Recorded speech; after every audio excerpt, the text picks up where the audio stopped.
할렐루야. 예수 그리스도 이름으로 하나님 말씀 증거하겠습니다. 먼저 하나님 말씀 요한복음 2장 1절에서 11절 말씀 찾겠습니다. 신약성경 144쪽입니다. 신약성경 144쪽 요한복음 2장 1절에서 11절 말씀 제가 읽겠습니다. 사흘 되던 날에 갈릴리 가나에 혼인이 있어 예수의 어머니도 거기 계시고 예수와 그 제자들도 혼인의 청함을 받았더니 포도주가 모자란지라. 예수의 어머니가 예수에게 이르되 저희에게 포도주가 없다 하니 예수께서 가라사대 여자여 나와 무슨 상관이 있나이까? 내 때가 아직 이르지 못하였나이다. 그 어머니가 하인들에게 이르되 너희에게 무슨 말씀을 하시든지 그대로 하라 하니라. 거기 유대인의 결례를 따라 두세 통 드는 돌 항아리 6이 놓였는지라. 예수께서 저희에게 이르시되 항아리에 물을 채우라 하신즉 아구까지 채우니 이제는 떠서 연회장에게 갖다 주라 하시매 갖다 주었더니 연회장은 물로 된 포도주를 맛보고 어디서 났는지 알지 못하되 물떠온 하인들은 알더라. 연회장이 신랑을 불러 말하되 사람마다 먼저 좋은 포도주를 내고 취한 후에 낮은 것을 내거늘 그대는 지금까지 좋은 포도주를 두었도다 하니라. 예수께서 이 처음 표적을 갈릴리 가나에서 행하여 그 영광을 나타내심에 제자들이 그를 믿으니라. 아멘. 오늘 이 시간에는 항아리에 물을 채우라는 말씀의 제목으로 하나님 말씀 상고하고 같이 은혜 나누도록 하겠습니다. 이제 오늘 이 시간부터는 예수님의 이적을 공부하려고 하는데요. 어떤 분들은 그 이적을 공부하면 한편으로는 굉장히 신기해하고요. 또 한편으로는 그 이적을 오늘날에도 변함없이 경험했으면 좋겠다, 이런 사모하는 마음이 있는 분들이 있습니다. 그런데 또 한편에서는 어떤 분들은 예수님께서 이적을 행하신 건 맞지만 그것은 그때 당시에 예수님이 세상에 오셔서 특별히 행하신 것 아니냐, 그러니까 지나간 일이라는 거지요. 이제 그렇게 생각하니까 오늘을 살아가는 우리들에게는 전혀 상관없는 그런 일로 치부하는 분들도 없지 않습니다. 근데 오늘 특별히 이 말씀을 제가 이제 준비를 한 것은 사실은 예수님께서 행하시는 이적은 2000년 전에만 행하신 것이 아니라 다시 말하면 지나간 과거의 일만으로 치부할 수 있는 것이 아니고 이 이적은 변함없이 현재 진행되고 있는 그런 사건이다라고 하는 것입니다. 근본에 우리 총회에서 참예수교회 100주년 기념 간증집을 책으로 이렇게 발행을 하려고 하는데요. 저는 그 간증집을 지금 쭉 이렇게 편집을 하면서 목차를 쭉 봤어요. 우리 성도님들도 혹시 보셨는지 모르겠지만 보니까 거기에는 전 세계 우리 참예수교회 성도님들의 간증이 너무나도 많이 실려 있는 거예요. 한 사람 한 사람이 다 하나님으로부터 이적을 경험한 것들이지요. 그래서 그 간증집을 통해서 우리가 확인할 수 있는 것은 뭐냐면 하나님께서 행하시는 이적은 과거에만 있었던 것은 아니다. 현재에도 여전히 진행하고 있는 현재 진행형이다 라고 하는 것을 우리가 알 수가 있습니다. 그래서 이제 오늘부터 틈나는 대로 예수님의 이적을 공부를 할 텐데요. 먼저 왜 하나님께서 우리에게 이적을 보여주실까요? 왜 예수님께서 세상에 오셔서 그 많은 이적을 보여주셨을까요? 여기는 몇 가지 목적이 있는데요. 첫째는 예수님은 그 이적을 통해서 내가 하나님이다. 다시 말하면 예수님은 사람으로 세상에 오셨지만, 육신을 입고 세상에 오셨지만 그 이적을 통해서 하나님의 신성, 다시 말하면 곧 자신이 하나님 되심을 보여주시는 것입니다. 예를 들면 마태복음 14장에 보면 예수님께서 바다 위를 걸으시지 않습니까? 여러분, 사람 중에 바다 위를 걷는 사람 보셨습니까? 어떤 사람은 그게 이론적으로는 가능하대요. 어떻게 가능하냐 그랬더니 오른발을 바다 위에 디뎠다가 빠지기 직전에 왼발을 딛고, 그리고 그 왼발이 빠지기 전에 오른발을 딛고, 그러면 걸어갈 수가 있다, 이런 얘기를 하던데, 혹시 물오리는 그렇게 걸을지 모르겠어요. 사람은 불가능하지 않습니까? 그러니까 제자들이 볼 때는 이거 귀신 아닌가. 그런데 나중에 보니까 예수님이더라. 그래서 그 이적을 통해서 마태복음 14장 33절에 보니까 배에 있는 사람들이 예수께 절하며 가로되 진실로 하나님의 아들이로소이다 하더라. 어떻게 이런 고백을 할 수가 있습니까? 그 이적을 통해서 하나님의 신성을 발견했기 때문에 이렇게 고백을 할 수가 있었던 것입니다. 그 다음에 두 번째로 예수님께서는 그 이적을 통해서 하나님께서 우리에게 베풀어 주시는 그런 은혜를 보여주십니다. 우리가 믿고 있는 하나님은 정말 우리를 불쌍히 여기시는 분이거든요. 그래서 누가복음 7장에 보면 예수님께서 나인성이라고 하는 그곳을 방문을 했을 때 초상 행렬을 맞닥뜨리게 됩니다. 보니까 과부가 있는데 그 과부가 하나밖에 없는 독자 아들을 잃고 이제 상해가 나오고 있는 거예요. 얼마나 불쌍한 일입니까? 바로 그 모습을 보시고 예수님께서 누가복음 7장 13절에 보니까 주께서 과부를 보시고 불쌍히 여기사 울지 말라 하시고, 아들이 죽었는데 어떻게 울지 않을 수가 있습니까? 근데 여기는 예수님의 의도가 있었던 거지요. 결국 그 아들을 살려주십니다. 그러니까 16절에 그 장면을 보고 모든 사람이 두려워하며 하나님께 영광을 돌려 가로되 큰 선지자가 우리 가운데 일어나셨다 하고, 또 하나님께서 자기 백성을 돌아보셨다 하더라. 하나님께서 불쌍히 여겨주셨다 라고 하는 것입니다. 그래서 예수님의 이적을 통해서 우리는 하나님께서 우리에게 사랑과 자비와 긍휼을 베풀어 주시는 은혜로우신 하나님이시다 라고 하는 것을 알 수가 있다라고 하는 것입니다. 그 다음에 세 번째, 그 이적을 경험하게 되면 우리는 사실 얼마나 연약합니까? 그런데 그 연약한 믿음을 그 이적을 통해서 예수님께서 세워주시더라는 거예요. 그래서 오늘 본문 말씀도 보면, 자, 우리 2장 11절 한번 보도록 하겠습니다. 2장 11절 같이 한번 읽겠습니다. 시작. 예수께서 이 처음 표적을 갈릴리 가나에서 행하여 그 영광을 나타내심에 제자들이 그를 믿으니라. 사실 오늘 그 이적의 현장에 예수님의 제자들이 따라왔었어요. 예수님의 제자들이 예수님을 지금 따르고 있다는 것은 예수님의 제자들도 예수님을 믿고 따르고 있는 거지요. 그런데 또 2장 11절에 보니까 이 처음 표적을 보고 제자들이 그를 믿으니라. 이게 무슨 얘기냐면 여기에는 그런 말이 없지만 확실히 믿게 됐다는 거예요. 그러니까 연약하고 부족한 그 믿음을 이적을 통해서 세워주시더라 라고 하는 것입니다. 그래서 예수님이 요한복음 14장 11절에 내가 아버지 안에 있고 아버지께서 내 안에 계심을 믿으라. 근데 그게 안 믿어지면 어떻게 하지요? 그렇지 못하겠거든 행하는 그 일을 인하여 나를 믿으라. 그러니까 예수님께서 많은 이적을 행하실 테니 그 이적을 보고 나를 믿으라는 거죠. 연약한 우리들의 믿음을 도와주시겠다라고 하는 것입니다.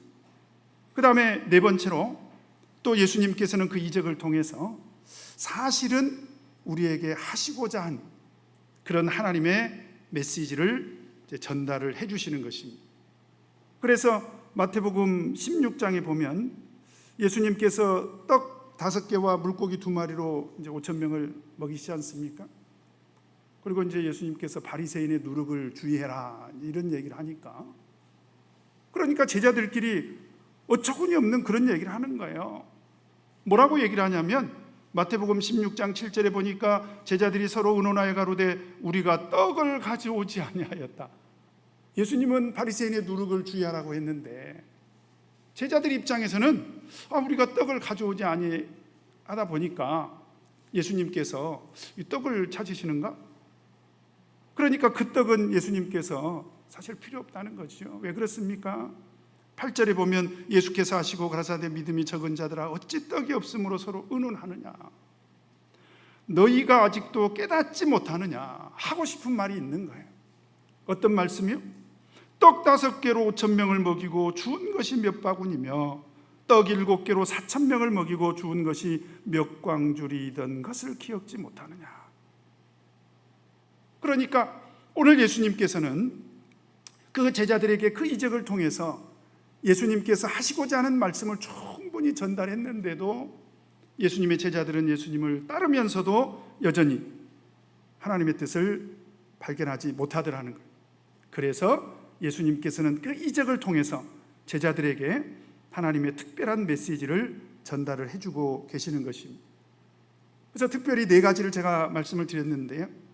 첫 번째로 하나님의 신성을 드러내 주시고, 두 번째로 하나님의 은혜를 나타내 보여주시고, 세 번째로 부족한 믿음을 세워주시고, 네 번째로 그 이적을 통해서 하나님께서 우리에게 전해주시고자 하는 그런 메시지를 전달을 해주시더라라고 하는 것입니다. 그래서 이제 우리가 오늘 예수님의 이적을 공부하게 되는데요, 11절을 보면 예수께서 이 처음 표적을, 예수님의 첫 번째 이적을 우리가 공부를 하게 됩니다. 자, 그런데 오늘 이적을 공부하기 전에 사실 오늘 이적은 이제 우리가 공부하면서 좀 이상한 면이 하나 있습니다. 사실 이게 뭐냐면, 하필 예수님께서 첫 번째 이적을 행하신 것이 물로 포도주를 만든 그런 이적을 행하신 것입니다. 아마 우리 적어도 신앙생활을 좀 열심히 제대로 하시려고 하는 성도님들은 한 번 정도는 궁금하게 생각을 했을 것입니다. 왜 예수님께서 이적을 행하시기를, 그것도 첫 번째 이적을 행하시면서 왜 하필 물을 포도주로 만드셨을까?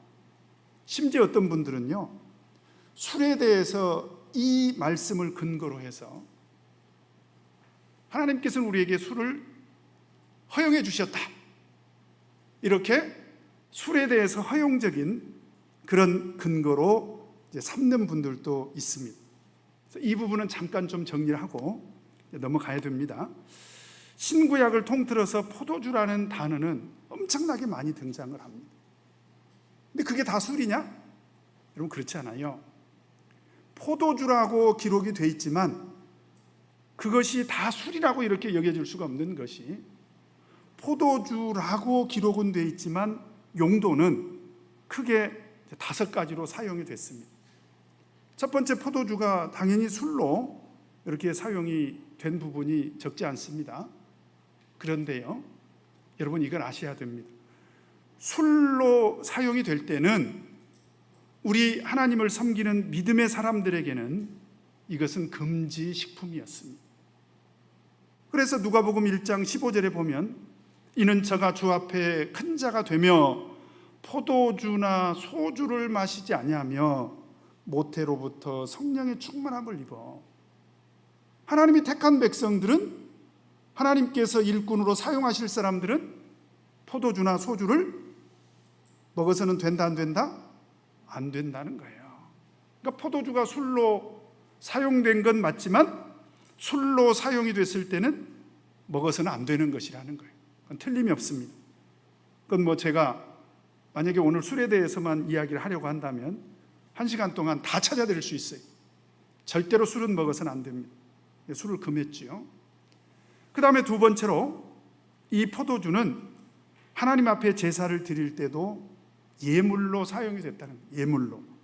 그래서 출애굽기 29장 40절에 보면 한 어린 양에 고운 밀가루 에바 10분의 1과 찌은 기름 흰의 4분의 1을 더하고 또 전제로 포도주 흰의 4분의 1을 더할지며. 여기서 보니까 하나님 앞에 제사를 드릴 때 예물로 드려진 것을 알 수가 있습니다. 그 다음에 특이하게도 이 포도주가 약으로도 사용이 됐습니다. 약으로. 그래서 디모데전서 5장 23절에 보면 이제부터는 물만 마시지 말고 내 비위와 자주 나는 병을 인하여 포도주를 조금씩 쓰라. 이것은 바울 사도가 믿음의 아들 디모데에게 권면한 건데요. 아마 디모데가 저처럼 유장병이 있었나 봐요. 그래서 그 유장병을 고치기 위해서 포도주를 조금씩 쓰라고 이렇게 권면을 한 것입니다. 그렇다고 해서 제가 포도주를 먹겠다는 건 아닙니다. 저는 포도주를 먹지 않습니다. 그러나 어쨌든지 약으로 쓰였다라는 거죠. 그 다음에 또 하나는 선물로도 쓰였다는 거예요. 선물로. 그래서 사무엘상 25장 18절에 보면 아비가일이라는 사람이 등장하죠. 이 사람은 나발의 아내입니다. 그런데 다윗이 굶주렸잖아요. 군사들을 데리고 다니면서 너무 배가 고파가지고 나발에게, 그 아비가일의 남편 나발에게 가서 먹을 것을 구했다가 완전히 망신만 당하고 거절을 당하지 않습니까? 그래서 그때 다윗이 나발의 집안을 화가 나니까 다 몰살시켜버려야 되겠다. 그 사실을 안 그의 아내 아비가일이 난리가 난 거예요. 큰일 났다. 우리 집안은 다 몰살당하게 생겼다. 그래서 아비가일이 다윗을 그 분노를 가라앉히기 위해서 어떻게 준비해 갑니까? 사무엘상 25장 18절에 보니까 아비가일이 급히 떡 200덩이와 그 다음에 포도주 2 가죽 부대를 준비했잖아요. 여기서 선물로 이렇게 사용이 됐습니다. 그 다음에 마지막으로 또 성경에 나오는 포도주는 사실은 음료로 사용된 경우도 적지 않았다.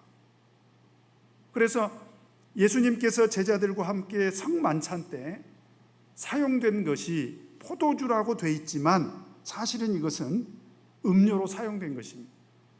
그래서 이 단어는 마태복음 26장 29절에 보면 그러나 너희에게 이르노니 내가 포도나무에서 난 것을, 왜 포도나무에서 난 것을이라고 이렇게 말을 하고 있을까요?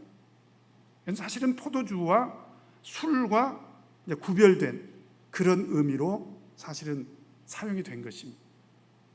그래서 오늘 우리가 보는 이 요한복음 2장에 등장하는 포도주라는 단어도요, 실제로 영어 성경 번역 중에 킹 제임스 흠정역이라고 하는 그런 번역 성경이 있는데 그 번역 성경은 요한복음 2장 3절을 보면 그들에게 포도즙이 떨어짐에 이렇게 번역하고 있어요. 왜 그럴까요? 혼인잔치 때 먹었던 것은 당연히 음료라는 거죠. 음식과 더불어서, 음식과 곁들여서 먹었던 그런 음료였다라고 하는 것입니다. 자, 그래서 그런 측면에서 생각해 보면 성경에서 언급하고 있는 포도주는 무조건적으로 술이다 이렇게 단정 지으면 안 된다. 그래서 오늘 본문의 이적 사건을 술에 대한 허용으로 받아들인 것은 곤란하다. 그럼에도 불구하고 하나님 말씀을 어느 정도 아는 사람들은 꼭 토를 달아요. 목사님 10절은 그러면 어떤 뜻이에요? 한번 읽어봅시다. 시작. 말하되 사람마다 먼저 좋은 포도주를 내고 취한 후에 낮은 것을 내거늘 그대는 지금까지 좋은 포도주를 두었도다 하니라. 여기서 보니까 취했다는 거예요. 취했다. 그러면 술 먹고 취하지 사람이, 맞죠? 그건 틀림없습니다. 술 먹고 취했다는 말로 해석할 수 있어요. 자, 그런데 그 얘기는 오늘 사건을 두고 한 얘기입니까? 아니면 일반적인 얘기를 하는 것입니까? 그 일반적인 얘기를 하는 거예요. 예를 들어서 사람마다 그랬잖아요. 일반적으로 사람마다 먼저 좋은 포도주를 내고 취한 다음에 아주 품질이 낮은 것을 내지 않느냐. 그러니까 사실은 오늘 이 사건에서 막 취할 만큼 포도주를 마셨다 이렇게 우기는 것은 곤란하다. 그럼에도 불구하고 뉘앙스가 어쨌든 포도즙일지라도 먹게 되면 취할 수 있다는 거죠. 그러면 어떤 분들은 콜라 먹고도 취한 분들이 있다고 그래요. 그런 얘기를 하려고 했을까요? 그건 아니고 혹시 집에서 포도로 효소 담아 보신 적 있으세요? 포도로 효소 담아 보신 없으십니까?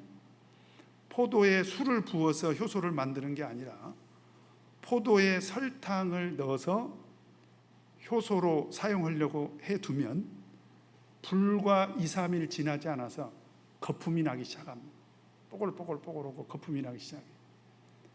그래서 식물학자의 주장에 따르면 전 세계 과일 중에서 가장 빨리 발효되는 과일이 포도래요.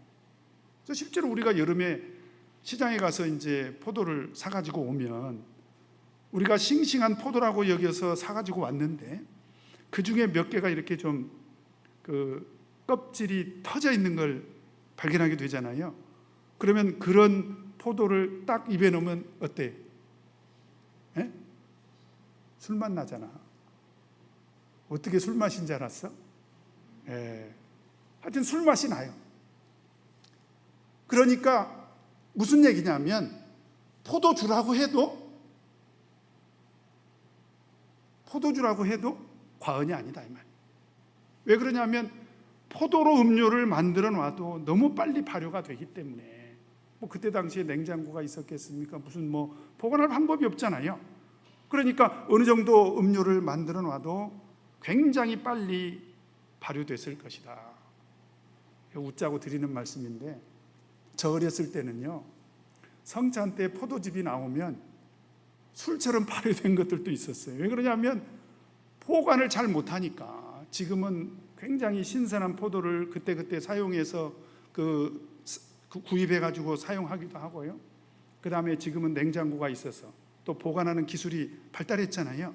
그래서 지금은 굉장히 신선한 그런 포도즙을 우리가 먹을 수가 있는데 포도는 굉장히 빨리 발효되는 그런 식품이다 라고 하는 것입니다.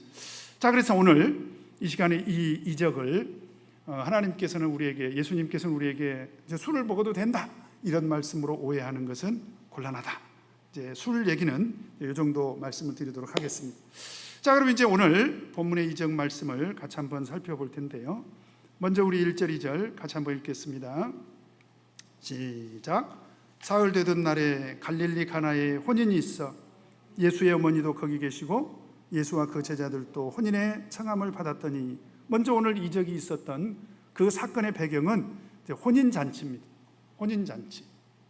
성경에 보면 예수님께서 비유로 말씀하실 때도 혼인잔치에 대한 비유가 많이 나와요.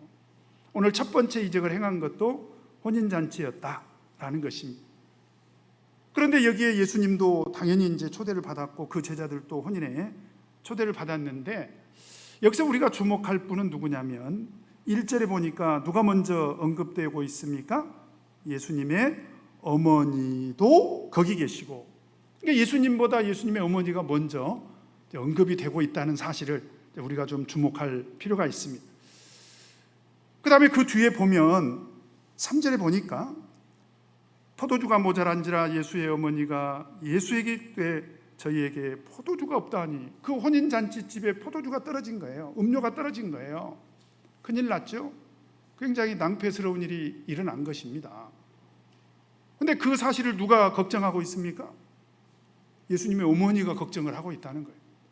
심지어 예수님께 와가지고 사실은 예수에게 이르되 저희에게 포도주가 없다니, 이 이야기를 한 것은 어떻게 좀 해결 좀 해달라는 얘기입니다. 왜요? 예수님의 어머니는 이 혼인잔치집에 단지 초대받아서 온 손님으로만 오신 것 같지 않다는 것입니다. 그래서 대부분의 성경학자들은 오늘의 이 혼인잔치 집은 예수님의 어머니와는 굉장히 친밀한 관계에 있는 아주 가까운 그런 친척 관계였을 것이다. 여기까지는 사실입니다. 왜냐하면 예수님께서 참석하신 것도 사실이지만 예수님의 어머니가 굉장히 주도적으로 지금 이 혼인잔치를 주관을 하고 있는 것을 우리가 알 수가 있지 않습니까? 그러면 누구 집일까? 혹자는 이런 주장을 해요. 우리가 요한복음을 읽어보면 유난히 요한은 자기 자신과 관련된 사건에 대해서는 절대로 자기 이름을 밝히고 있지 않습니다. 그래서 혹자는 이 요한과 예수님이 이종 사촌인 건 우리가 잘 알지 않습니까? 예수님의 어머니와 이 요한 사도의 어머니가 자매간이거든요. 이것까지는 제가 성경 구절 찾지 않겠습니다. 그래서 이 결혼식은 사도 요한의 결혼식이었을 것이다. 또 그렇게 이제 주장하시는 분들도 있습니다. 그런데 밝히고 있지 않으니까 우리는 정확하게 알 수는 없고요. 그런 주장도 있다는 거죠. 자, 그런데 문제는 어떤 일이 발생을 했다는 것입니까? 3절 같이 한번 읽겠습니다. 시작. 포도주가 모자란지라 예수의 어머니가 예수에게 이르되 저희에게 포도주가 없다 하니, 이제 포도주가 떨어져 버린 거예요. 여러분, 잔치집에 음료가 떨어져 버렸으니 오늘 같으면 뭐 마트에 가서 사도 되고, 마트가 멀면 편의점 가서 사도 되고, 그죠? 편의점은 24시잖아요. 근데 그때는 편의점도 없고 마트도 없고, 실제로 과일을 사다가 이걸 음료로 만들어야 되는데 어느 세월에 이걸 만들 수가 있습니까? 그러니까 대부분의 사람들이 이런 상황이 벌어지면 포기하지요. 포기합니다. 어쩔 수 있냐? 섭섭하지만 그냥 떡이나 먹자, 고기나 먹자, 뭐 이렇게 되겠지요. 그런데 예수님의 어머니 마리아가 포기하지 않았다라고 하는 것입니다. 그리고 누구에게 찾아옵니까? 예수님께 찾아오죠. 그래서 예수에게 이르되 저희에게 포도주가 없다 하니, 얼마나 절박했으면, 사실 뭐 예수님께서 음료 떨어진 것 해결해 주는 분은 아니잖아요. 근데 얼마나 절박하면, 얼마나 답답하면, 얼마나 낭패스러웠으면 예수님께 찾아와서 이렇게 부탁을 하겠습니까? 자, 그럴 때 우리가 하나 좀 여기서 생각할 부분이 있습니다. 지금 예수님 어머니 입장에서는 사실은 포도주가 떨어지면 옆집에 가서 빌려가지고 오려고 생각했을 수도 있잖아요. 그렇지 않습니까? 인간적으로 생각하면 어쩌면 그것이 더 합리적인 그런 방법이라고 생각이 될 텐데, 왜 굳이 예수님께 찾아와서 그 문제를 해결하려고 했을까? 여기에는 오늘 본문 사건의 주제와도 저는 관계가 있다고 생각을 합니다. 오늘 예수님의 어머니 마리아는요, 이 낭패스러운 일을 해결할 수 있는 분은 나도 아니고 연회장도 아니고, 나중에 연회장이 등장하거든요. 연회장한테 찾아가가지고 얘기한다고 해결될 것도 아니고, 이것은 예수님밖에는 해결할 수가 없다. 이런 믿음이 있었다는 거예요. 그러면 어떻게 이런 믿음이 있었을까? 사실 오늘 이적이 처음 이적이거든요. 그런데 예수님 어머니인 마리아 입장에서는 사실은 오늘 이적 이전에 예수님의 어머니 마리아는 이적을 경험했던 사람이죠. 언제 이적을 경험했습니까? 잘 몰라요? 결혼도 안 했는데 임신을 한 거지 않습니까? 성령으로 잉태했잖아요. 그리고 천사가 나타나서 뭐라고 얘기를 했습니까? 마태복음 1장 21절에 보니까 아들을 낳으리니 이름을 예수라 하라. 이는 그가 자기 백성을 저희 죄에서 구원할 자이심이라 하니라. 이런 얘기 아무나 들을 수 있는 얘기가 아니라는 사실입니다. 그러니까 예수님이 세상에 오신 목적이 성령으로 잉태된 것도 신기한 일인데, 자기 백성을 저희 죄에서 구원할 자라고 하는 그 이야기를 들었을 때 이 어머니 마리아 입장에서는 우리 아기 예수는 이 세상을 구원할 메시아로 오셨구나, 이런 믿음을 가졌을 것입니다. 뿐만 아니라 12살 무렵에 6월절에 예루살렘에 올라가잖아요. 성전에 올라가서 예수님께서 잠시 실종이 되지 않습니까? 사흘 만에 찾았는데 성전에 가서 랍비들과 토론을 하고 있는 거예요. 그러니까 엄마 아버지가 뭐라고 이야기를 합니까? 누가복음 2장 49절에 이제 엄마 아버지가 찾는 그 이야기를 듣고 예수님이 이렇게 답변을 합니다.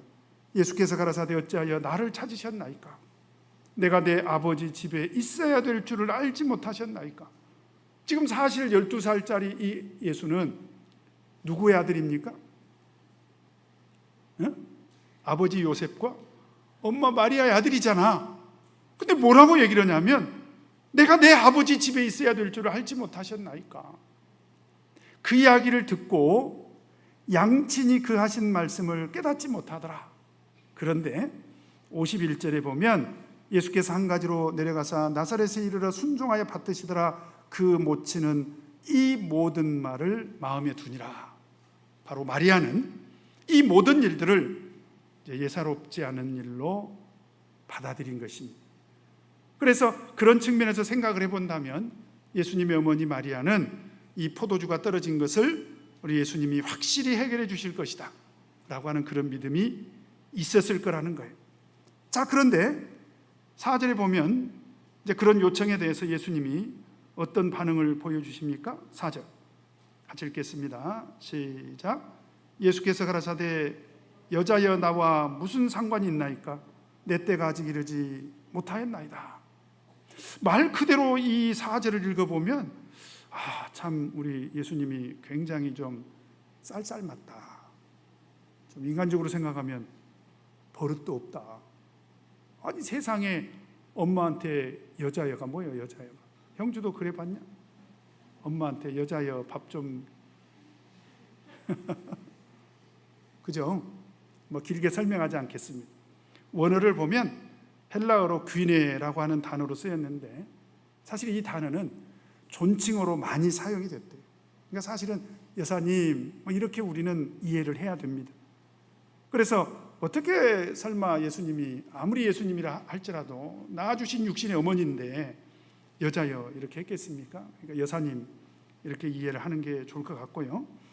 근데 이제 그 다음 말이 나와 무슨 상관이 있냐 이 말이에요. 나하고 상관없는 일이다. 그리고 아직 내 때가 이르지 못했다. 보기 좋게 거절을 당하고 맙니다. 그런데 이 이야기를 듣고도 예수님의 어머니 마리아는 5절에 뭐라고 얘기를 합니까? 같이 한번 읽겠습니다. 시작. 그 어머니가 하인들에게 이르되 너희에게 무슨 말씀을 하시든지 그대로 하라 하니라. 여러분 4절과 5절의 말씀이 서로 정반대 말이지 않습니까? 예수님은 분명히 거절을 했어요. 그런데 예수님의 어머니 마리아는 그런 말에 전혀 아랑곳하지 않고 하인들에게 지시하기를 예수님이 어떤 말씀을 하시든지 그대로 해라. 대화의 내용으로 보면 예수님은 거절했고 예수님의 어머니 마리아는 예수님이 하신 말을 완전히 무시했고 굉장히 정반대 상황이고 굉장히 모순적인 그런 상황이지 않습니까?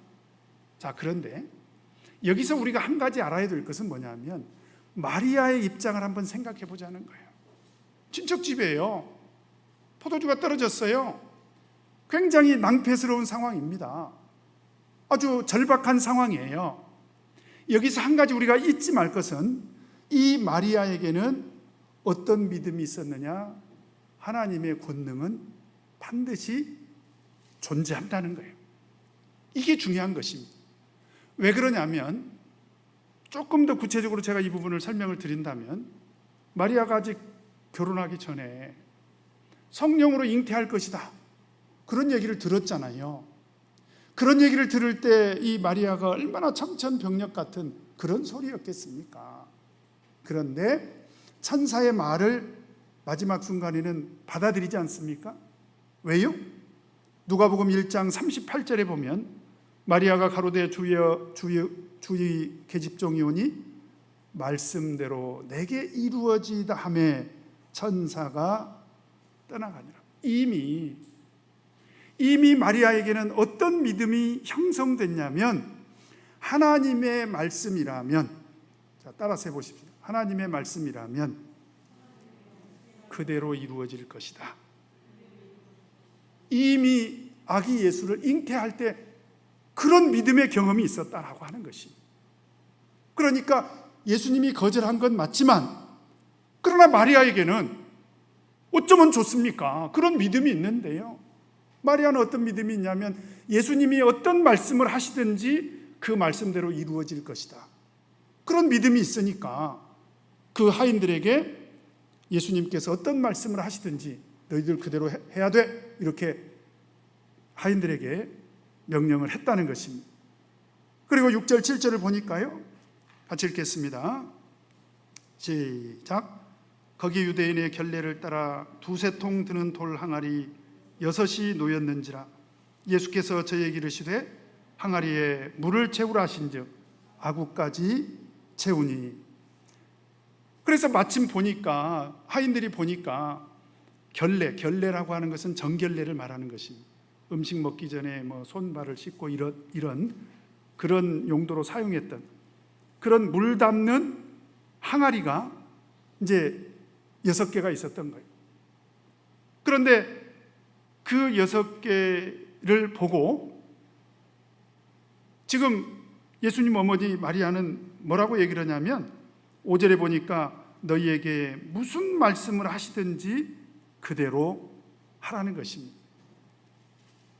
여러분, 하인들 입장에서는 이게 얼마나 황당한 일입니까? 뭐가 떨어졌어요? 그럼 뭐가 필요해요? 그럼 뭘 만들어야 돼요? 여러분, 혹시 전 세계적으로 물로만 만든 포도주 맛보신 적 있어요? 이건 어린 반푼어치도 없는 얘기. 세상 말로 하면 택도 없는 일이요. 그런데 정말 신기하게도 우리 하인들이 어떻게 합니까? 7절 같이 한번 읽겠습니다. 시작. 예수께서 저에게 이르시되 항아리에 물을 채우라 하신즉 하인들이 어떻게 해요? 아구까지 채웠습니다. 아구까지 채웠다는 것은 물이 이제 가득 차게 찰랑찰랑할 정도로 물을 채웠다는 거예요. 그리고 나서 예수님께서 뭐라고 말씀하십니까? 8절 같이 읽겠습니다. 시작. 이제는 떠서 연회장에게 갖다 주라 하심에 하인들이 그대로 갖다 줍니다. 뭘요? 믿음이 없으시네. 뭘 갖다 줬습니까? 물이 변해서 포도주가 됐죠, 이미. 만약에 물이라면 하인들이 갖다 줬겠어요? 제가 생각할 때는 아구에 물을 채우는 순간 포도주가 됐을 것입니다. 그러니까 하인들이 생각할 때 와, 신기하다. 그리고 연회장에게 갖다 줘라. 아니, 생각해 보세요. 아무리 천하의 예수님이지만 여전히 물 상태였으면 그거 떠다가 줬겠습니까? 그죠? 그래서 이건 제 생각인데 하여튼 항아리에 물을 채우는 순간 포도주가 됐을 것이다. 그래서 연회장에게 이제 이 포도주를 갖다 줬죠. 자, 그러자 9절 10절 같이 읽겠습니다. 시작. 연회장은 물로 된 포도주를 맛보고 어디서 났는지 알지 못하되 물떠온 하인들은 알더라. 연회장이 신랑을 불러 말하되 사람마다 먼저 좋은 포도주를 내고 취한 후에 낮은 것을 내거늘 그대는 지금까지 좋은 포도주를 두었도다 하니라. 이게 무슨 얘기예요? 포도주가 떨어졌는데 웅성웅성하고 하인들이 막 항아리에다가 물을 붓고 하더니 보니까 포도주를 만들었다고 가져왔는데 이 포도주 맛이 정말 기가 막히게도 다른 집들은 전부 처음에 내오는 것들은 맛있는 포도주를 내고 이제 포도주가 거의 떨어져 갈 무렵에는 그냥 맛없는 포도주를 접대를 하는데, 아니 세상에 이 집은 어떻게 해서 이렇게 더 맛있는 그런 포도주가 됐지? 이제 이런 평가를 받게 된 것입니다. 자, 여러분, 여기서 우리가 몇 가지 생각해야 될 것이 있습니다. 어떻게 해서 이 물이 포도주가 됐냐 이 말이죠. 자, 간단히 생각해 본다면 예수님이 하신 거죠. 그래요, 안 그래요? 그런데 혹시 우리 성도님들 이런 생각 안 해보셨어요? 예수님은 하나님이시잖아요. 뭘 귀찮게 항아리에다가 물을 채우고 그래요. 그냥 예수님께서 포도주!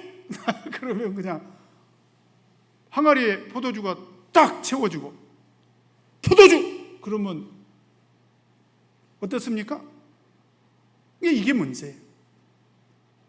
우리 믿음 속에는 어떤 믿음이 있냐면 마치 하나님의 이적을 우리가 흔히 생각하는 요술처럼 이해하는 그런 분들도 있더라. 그런데 사실 물이 포도주가 된 것은 예수님의 능력으로, 그 권능으로 된 것 틀림없지만 굳이 예수님께서 물을 떠다가 항아리에 채우라고 한 데는 두 가지 이유가 있습니다. 하나는 뭐냐면 예수님의 어머니 마리아가 틀림없이 이적이 일어날 것이다 라고 하는 그런 믿음이 있는 거예요. 그런데 그 이적을 만약에 예수님께서 어머니 알았습니다 하고는 포도주가 되라 그러면 예수님의 어머니 마리아가 그 하인들에게 한 얘기가 있잖아요. 하인들에게 한 얘기가 뭐예요? 어떤 말씀을 하시든지 그대로 하려고 했는데 예수님은 말씀으로 다 하셔버렸잖아요. 그러니까 예수님의 어머니 마리아의 믿음이, 그 절대 믿음이 드러날 수가 없지 않냐 이 말이죠. 그러니까 물이 포도주가 된 그 이면에는 예수님의 어머니의 절대 신앙이 있었다는 거예요. 하나님의 권능은 반드시 나타날 것이다 라고 하는 그런 믿음이 있었고요. 두 번째로, 여러분 하인들 입장을 한번 생각해 보세요. 솔직히 말해서 예수님의 어머니는 지금까지 예수님과 동행하면서 안 믿을래 안 믿을 수 없는 상태까지 왔잖아요. 그런데 예수님이 지금 그 혼인잔치에 참석해가지고 지금 있는 동안에 하인들에게 가서 물을 채우라고 할 때, 예수님이 물을 채우라고 할 때 하인들 입장에서는 어떻습니까? 이거 뭐요? 아니 지금 포도주가 떨어졌는데 뭔 물이요? 뭐 이렇게 생각했을지도 모른다는 거지요. 자, 그런데 결국 그 하인들이 그 예수님 말씀에 어쨌든 순종을 했다는 사실입니다.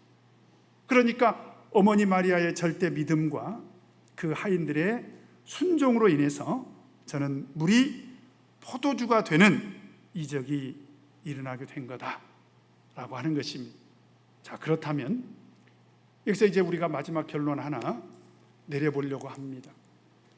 그런데 그 물이 포도주가 되는 그 이적이 일어났지만 사실 그때 어머니 마리아의 절대 믿음과 하인들의 순종하는 믿음도 정말 중요했지만 여기서 저는 오늘 제목을 항아리에 물을 채우라 그랬습니다. 왜 그렇습니까? 그 이적의 중심에 사실은 항아리가 있다는 거예요. 지금 예수님께서 물로 만든 포도주를 어디에다가 담았다는 것입니까? 어디에다가 담았습니까? 항아리에 담았습니다. 근데 사실 포도주가 담겨지기 전의 항아리는 그냥 물 담는 아주 평범한 항아리에 불과하지요. 그런데 물을 담는 그 평범한 항아리에 예수님께서는 물로 포도주를 만들어 주셨다. 저는 영적으로 이렇게 생각을 해봅니다. 이 항아리는 반드시 우리가 준비해야 될 믿음의 항아리라는 거예요. 그래서 이 믿음의 항아리에 물이 포도주가 된 이적은 어떤 사람들만 알게 될까요? 우리 9절에 보니까 같이 한번 읽겠습니다. 시작. 연회장은 물로 된 포도주를 맛보고 어디서 났는지 알지 못하되 누구들은 물떠온 하인들은 알더라. 물이 포도주가 되는 이 이적은 아무나 알 수 있는 일이 아니라는 거예요. 그럼 그게 중요해요. 어떤 사람들만 알게 되는가? 절대 신앙을 가지고 순종하는 믿음을 가진 사람들에게만 보인다라고 하는 것입니다. 자, 그래서 마지막으로 간증 하나 하고 마치도록 하겠습니다. 오늘 고등학교 3학년이 참 공부를 잘했어요. 그러니까 당연히 진학 목표가 이제 좀 좋은 대학을 가고 싶었겠죠. 그래서 의대를 가고 싶어서 이제 의대를 목표로 고3이 되니까 어떤 결심을 하게 되냐면 이런 결심을 하게 돼요. 하나님, 제가 어쨌든 의대는 가야 됩니다. 하나님 이해해 주실 거죠? 그리고 고등학교 3학년 동안에 안식일 날 공부를 열심히 했대요. 왜? 의대는 들어가야 되니까. 그런데 어떻게 됐을까요? 보기 좋게 낙방을 하고 말았습니다. 안식일에 교회 안 나오고 공부해서 대학에 합격한 사람도 많아요. 그러나 어쨌든 이 학생은 보기 좋게 낙방을 했습니다. 굉장히 낙심을 했죠. 왜냐하면 안식일에 교회도 안 나오고 1년 동안 어쨌든 열심히 공부했는데 시험에 떨어지니까 얼마나 낙심이 됩니까? 부끄럽기도 하고. 그러던 어느 날 교회 선생님이 찾아와 가지고 다니엘 학습법이라는 책을 선물로 주더래요. 그래서 그 책을 들여다봤는데 그 책의 내용이 뭐냐면 하나님을 믿는 사람들은 자기 능력도 필요하고 자기 노력도 필요하지만 하나님의 지혜가 함께 해야 된다. 이제 그게 그 책의 결론이었습니다. 그러면서 믿음의 사람들은 공부를 할지라도 예배 참석 다 해야 되고 안식일 지켜야 되고 하나님 말씀 먼저 읽고 기도도 열심히 하고 그러면서 공부해야 된다. 그래야 하나님께서 지혜로 함께 해주신다. 이제 그런 내용이 다니엘 학습법에 기록이 되어 있는 걸 발견하고 재수하면서는 어떤 결심을 했느냐? 나는 안식일을 빠지지 않겠다. 그래서 단 한 번도 빠지지 않았습니다. 그리고 학원 가서 제일 먼저 성경 읽고 먼저 기도부터 했다는 거죠. 이렇게 했는데 어쩌면 좋습니까? 여름방학이 되기까지 성적이 오르지 않더래요. 시험에 들만도 하지요. 그래도 결심한 대로 열심히 공부를 했는데 그때부터 기적이 일어나기 시작했습니다. 여름방학이 지나니까 성적이 매달 쑥쑥쑥 오르더래요. 공부는 똑같이 했는데 그래서 성적이 쑥쑥쑥 오르더니 결국 의대 합격을 하게 됩니다. 그런데 여러분 오해하지 마세요. 제가 이 친구가 의대에 합격했기 때문에 이 말씀을 드리는 게 아니라 적어도 이 친구에게는 믿음의 항아리가 있었다는 거예요. 자기가 열심히 노력하고 원래부터 자기가 능력이 있다면 그런 사람에게는 물이 들어가는 항아리겠죠. 그러나 우리에게 필요한 것은 예수님께서 이적으로 만들어주시는 믿음의 항아리가 필요하다는 거예요. 여러분 지금도 우리는 인생을 살아가는 동안에 어떻게 살아가고 계십니까? 어떤 사람은 물이 든 항아리를 가지고 열심히 그 인생을 통해서 자기가 살아가 보려고 발버둥 치는 사람들이 있습니다. 그러나 저는 오늘 이 말씀을 통해서 확신하는 것은 우리에게는 믿음의 항아리가 필요하다. 그랬을 때 하나님께서는 물이 들어있는 그 항아리에 포도주를 채워주신다 라고 하는 것이 오늘 학기는 우리 인생의 믿음의 항아리를 준비해서 그 믿음의 항아리에 하나님의 은혜를 가득 채우시는 저와 여러분 되시기를 간절히 바랍니다.